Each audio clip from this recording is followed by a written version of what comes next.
आज class 10th का विज्ञान में फिजिक्स में जो अध्याय 11 है जिसमें है विद्युत, अध्याय का नाम है विद्युत। तो उसका जो न्यूमेरिकल क्वेश्चन सब है सो करेंगे आज की क्लास में। तो उदाहरण नंबर 11.8 है। चित्र 11.10 के परिपथ आरेख के मान लीजिए। प्रतिरोधक R1 R2 तथा R3 के मान क्रमशः 5, 10, 30 है तथा इन्हें 12 वोल्ट की बैटरी से संयोजित किया गया है।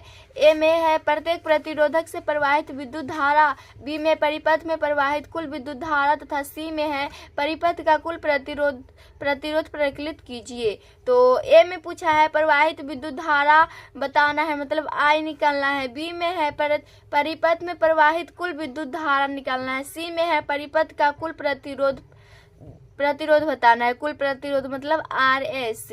तो चित्र 11.10 के परिपथ आरेख का मान लीजिए। तो बुक में दिया हुआ है चित्र 11.10 है, वो बनाना है इसमें। तो ये बना लिया, चित्र 11.10 है, यही फिगर बुक में दिया हुआ है 11.10 चित्र में। तो यहाँ पर बोला है मान लीजिए प्रतिरोधक R1 R2 R3 के मान। तो ये R1, ये R2, ये R3 है प्रतिरोधक का मान। ये दिया है 5, ये दिया है 10 और ये दिया है 30 है तथा इन्हें 12 वोल्ट की बैटरी से संयोजित किया गया है। इन्हें 12 वोल्ट की बैटरी से संयोजित किया गया है, मतलब ये 12 वोल्ट का ये बैटरी है। तो ए में बोला है प्रत्येक प्रतिरोधक से प्रवाहित विद्युत धारा निकालना है। बी में परिपथ में प्रवाहित कुल विद्युत धारा निकालना है। सी में परिपथ में कुल प्रतिरोध बताना है। तो प्रकलित कीजिए, मतलब इसका मान निकालना है। तो सबसे पहले इसमें हम सी का बना रहे हैं, सी नंबर का, क्योंकि सी नंबर में पूछा है परिपथ का कुल प्रतिरोध। ये परिपथ में जितना प्रतिरोध है इसमें का कुल परिरोध बताना है, प्रतिरोध बताना है, कुल प्रतिरोध। तो 3 प्रतिरोध दिया है इसमें, 5, 10, 30 दिया है, इसका कुल प्रतिरोध बताना है। पर यहाँ पर देखिए ये श्रेणी क्रम में नहीं है, श्रेणी क्रम में वो क्रम में रहता है, पर ये पार्श्व क्रम में दिया है, ऊपर फिर नीचे फिर और नीचे है। तो पार्श्व क्रम में ये दिया है, तो यहाँ पर पार्श्व क्रम का फॉर्मूला लगाएंगे, बल्कि श्रेणी क्रम का नहीं लगाएंगे। तो पार्श्व क्रम का फॉर्मूला होता है 1/RP बराबर होता है 1/R1 plus 1/R2 plus 1/R3। तो और श्रेणी क्रम में सीधे होता है RP बराबर R1 plus R2 plus R3। ये व्युत क्रम में नहीं होता है, पर पार्श्व क्रम में व्युत क्रम में लेना होता है। तो यहाँ पर हो जाएगा R1/RP बराबर 1/R1 का मान है 5 प्लस 1/R2 का मान है 10 प्रतिरोध। देखिए यहाँ ओम से दर्शाया गया है, प्रतिरोध का मात्रक ओम होता है, तो इसलिए ये प्रतिरोध का मात्रक में ये दिया हुआ है प्रतिरोध। तो 1/10 यहाँ पर भी ओम कर दीजिए, प्लस 1/R3 का मान है 30 ओम।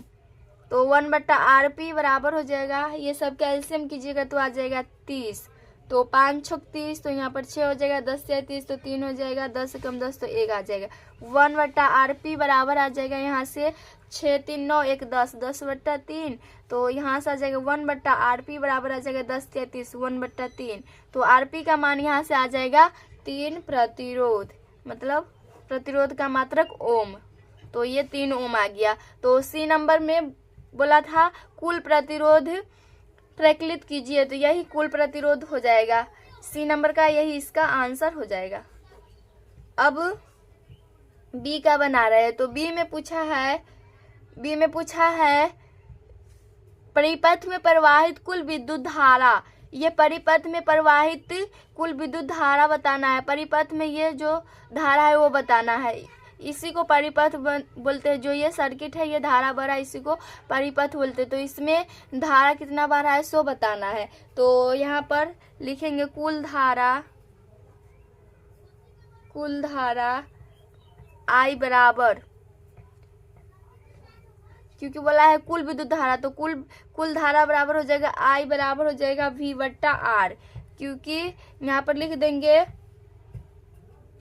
चूंकि V बराबर होता है IR, ये ओम का नियम से होता है, ये ओम का नियम बराबर V बराबर होता है IR, ये फार्मूला होता है। तो यहाँ से हमको धारा निकालना है, तो I को बराबर किए तो V/R हो जाएगा।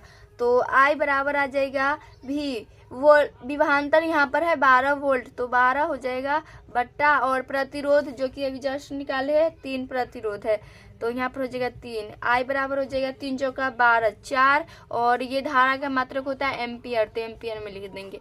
तो इसका आंसर यही हो जाएगा 4 एम्पियर। अब एक ए नंबर का बना रहा है। ए नंबर में पूछा है प्रत्येक प्रतिरोधक से प्रवाहित विद्युत धारा, प्रत्येक प्रतिरोधक से बोला है, प्रतिरोधक मतलब 3 प्रतिरोधक इसमें दिया है 5 10 30, ये तीनों के प्रतिरोधक से प्रवाहित विद्युत धारा बताना है। तो मतलब हमको आई निकालना है, तो भी बराबर आई आर होता है, तो उसमें बोला है ना, इसमें प्रत्येक प्रतिरोधक से प्रवाहित, तो 3 प्रतिरोधक दिया है, तो ये तीनों का अलग अलग मान होगा। पहला का R1 में लेंगे 5, R2 में लेंगे 10 और R3 में लेंगे 30। तो बना रहे हैं पहले I1 का, धारा बराबर हो जाएगा V बट्टा R1, तो I1 बराबर हो जाएगा, विभवांतर तो है 12 वोल्ट बट्टा R1, तो R1 में है 5 हो जाएगा, R1 का मान 5 ओम है। तो यहाँ से इसको कीजिएगा तो 5 में 12 से भाग लगाइएगा तो आ जाएगा 2.4, और धारा का मात्रक एम्पियर होता है, तो एम्पियर में देंगे, तो एक ये आ जाएगा। फिर दूसरा का निकालेंगे तो I2, तो I2 बराबर हो जाएगा V बट्टा R2, यहाँ पर पहला के लिए किए थे तो R1, दूसरा में R2, तो ये हो जाएगा V है 12 वोल्ट बट्टा R2 का मान है 10, तो इसको भाग कीजिएगा तो ये आ जाएगा 1.2 एम्पियर, धारा का मात्रक एम्पियर। अब 3 में I3 निकालेंगे, तो 3 में हो जाएगा V बट्टा R3 हो जाएगा, तो इसमें विभवांतर है 12 वोल्ट बट्टा और R3 है 30 ओम, तो ये आ जाएगा, काटिएगा तो 15 दूना 30, 6 दूना 12, और ये कर जाएगा यहाँ से 5 तिहाई 15 और 2 तिहाई 6, तो ये आ जाएगा 2 बट्टा 5, तो इसको डिवाइड कीजिएगा तो आ जाएगा 5 चौका 20, 0.4 एम्पियर। तो ये हो गया। ए में बोला था प्रत्येक प्रतिरोधक से प्रवाहित विद्युत धारा निकालना है, मतलब विद्युत धारा आई निकालने के उसमें अलग अलग प्रतिरोध लेना था, जो कि 3 प्रतिरोध दिया हुआ था 5 10 30, तो तीनों में पहला में 5 लेना था, दूसरा में 10 लेना था और तीसरा में 30 लेना था। तो ये हो गया इसका आंसर ए नंबर का। बी में है कुल धारा जो कि निकाले थे 4 एम्पियर, तो इसका मेथड 2 भी है, तो मेथड 2 में क्या करेंगे, कुल धारा जो कि ए नंबर में निकाले I1 I2 I3 वो सबको जोड़ देंगे, तो ये कुल धारा आ जाएगा बी नंबर में। तो ये आ जाएगा, इसको I1 plus I2 plus I3 2.4 ये सबका मान रख दिए, इसको जोड़िएगा तो ये आ जाएगा 4.0 एम्पियर, मतलब धारा का मात्रक एम्पियर। तो यहाँ पर भी देखिए धारा का मान 4 आया था, यहाँ पर भी 4 आया, तो या तो ये से बनाइए या तो ये से बनाइए, पर इसमें ये निकालिएगा तभी इसका पता चलेगा बी नंबर का। तो ये मेथड 1 था और ये मेथड 2 है बी का निकालने का, तो यही इसका आंसर हो जाएगा। उदाहरण 11.9 है, चित्र 11.12 में R1 बराबर R2 बराबर R3 बराबर R4 R5 ये सब दिया है तथा प्रतिरोधक के इस विन्यास को 12 वोल्ट से संयोजित किया जाता है। ए में बोला है परिपथ में कुल प्रतिरोध, बी में परिपथ में प्रवाहित विद्युत धारा प्रकलित कीजिए। तो ए में बताना है कुल प्रतिरोध, बी में बताना है परिपथ में प्रवाहित विद्युत धारा, आई निकालना है बी में। तो इसका बना रहे हैं, बोला है चित्र 11.12, ये बुक में दिया हुआ है फिगर 11.12 चित्र, तो ये बना लिए हैं। तो इसमें R1 का मान ये दिया है 10 प्रतिरोध, R2 का मान है 40 प्रतिरोध, R3 का मान है 30, R4 का मान है 20 और R5 का मान है 60 तथा प्रतिरोधक के इस विन्यास को 12 वोल्ट से संयोजित किया जाता है। तो यहाँ पर ये 12 वोल्ट हो जाएगा। तो ए में निकालना है कुल प्रतिरोध, तो ये सबका निकालना है, तो इसमें हो जाएगा हल में। पर देखिए ये पार्श्व क्रम में, ये श्रेणी क्रम में नहीं है, श्रेणी क्रम में एक लाइन में ये होता है पूरे क्रम में, पर ये पार्श्व क्रम में है। तो पार्श्व क्रम का फॉर्मूला होता है 1/RP बराबर 1/R1 प्लस R/2 1/R2। तो देखिए यहाँ पर इसका अलग निकालेंगे प्रतिरोध और इसका प्रतिरोध अलग निकालेंगे कि ये पार्श्व क्रम में अलग अलग है, एक ही अथी में नहीं जुड़ा हुआ है। तो ये पार्श्व क्रम में यहाँ पर और यहाँ पर दोनों अलग अलग है, तो इसमें इसका कुल प्रतिरोध निकालेंगे और फिर इसका कुल प्रतिरोध निकालेंगे। तो यहाँ पर 1/Rp बराबर हो जाएगा 1/Rp बराबर 1/R1 का मान है 10 प्लस 1/R2 का मान है 40। तो 1/Rp बराबर आ जाएगा, इसका एलसीएम आ जाएगा 40। तो 10 40 4 हो जाएगा, 40 से कम 40, तो यहाँ पर 1 आ जाएगा। तो 1/Rp बराबर आ जाएगा 5/40, 5 8 40, 1/Rp बराबर आ जाएगा 1/8। तो यहाँ पर Rp का मान आ जाएगा 8। तो इसका प्रतिरोध 8 आ गया। अब इसमें इसका निकालेंगे, तो यहाँ पर हो जाएगा 1/R, इसको डॉट से डिनोट करें तो हो जाएगा R.P बराबर 1/R3 plus 1/R4 plus 1/R5। तो 1/R.P बराबर हो जाएगा 1/R3 का मान है इसमें 30 प्लस R4 का मान है 1/20 हो जाएगा प्लस R5 का मान है 1/60 हो जाएगा ये। तो 1/R.P बराबर आ जाएगा, इसको एलसीएम कीजिएगा तो ये आ जाएगा 60। तो 30 दूना 60, 20 60 और 60 कम 60। तो 1/R.P बराबर आ जाएगा 3 2 5 6, 6/60। ये से कट जाएगा, यहाँ से 1/R.P बराबर आ जाएगा 1/10। तो R.P बराबर आ जाएगा 10।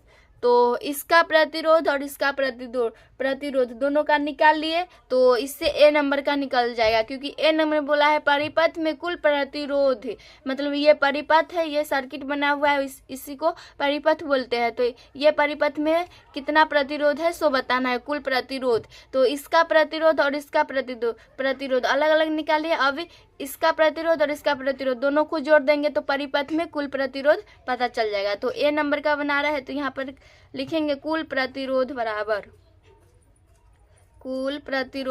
हो जाएगा RS, प्रतिरोध को RS से डिनोट करते हैं, तो ये हो जाएगा RS बराबर RP प्लस दूसरा में R.P। तो RS बराबर हो जाएगा 8 प्लस R.P का मान है 10। तो RS बराबर आ जाएगा 18। तो परिपथ में 18 ओम हो जाएगा। ये प्रतिरोध का मात्रक ओम होता है, इसलिए इसका मात्रक लिखे है। अब बी में है परिपथ में प्रवाहित विद्युत धारा। अब ये परिपथ में कितना धारा है सो बताना है, मतलब I। तो इसका बी नंबर बना रहे हैं, तो इसमें यहाँ पर लिखेंगे कुल धारा बराबर, कुल धारा को I से डिनोट करेंगे। I बराबर हो जाएगा V/R। यहाँ पर लिख देंगे चूंकि V बराबर IR, ओम के नियम से यहाँ पर धारा हमको निकालना है, तो I के बराबर कर लिए तो V/R हो जाएगा। तो यहाँ से आ जाएगा I बराबर, विभवांतर है 12 वोल्ट और प्रतिरोध जो यहाँ पर देखिए, यहाँ पर कुल प्रतिरोध लेना हुआ, क्योंकि ए में बोला था कुल प्रतिरोध निकालने के लिए परिपथ में कुल प्रतिरोध, तो RS जो कि 18 प्रतिरोध हो गया।